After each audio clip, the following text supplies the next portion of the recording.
The Newton Needham Chamber has created a cash mob in the streets of Newton. A cash mob is like a flash mob, but instead of having participants break out into song and dance, they're asking people to fan out across the Highlands and spend at least $10 at a local shop or restaurant. Our local merchants keep our city and our villages vibrant. They're responsible for hiring our children and hiring our neighbors. They do so much for charity. It's important because their tax dollars support our schools and our roads and our fire department.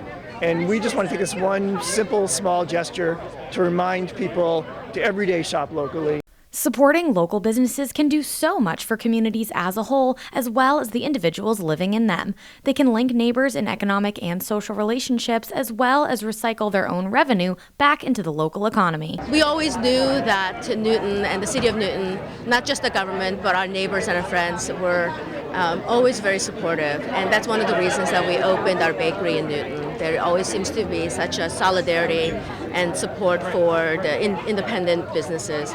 And this is just a good example of it. It's a beautiful day. I want to support the community. I live just around the corner.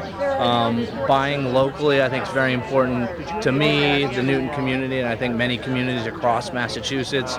Mayor Seti Warren began the cash mob with a few words, proudly saying that Newton is 13 villages, one community.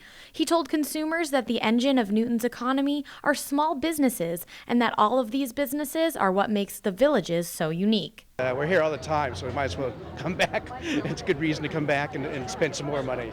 So it's a special thing to be part of this community, and we want to give back, especially after the harsh winter, where a lot of these places like bread and chocolate were closed.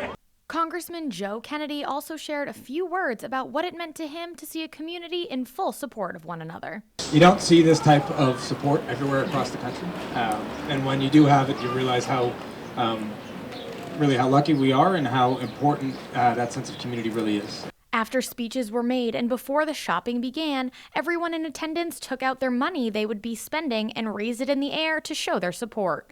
Reporting from Hartford Street, Julie Norton, New TV.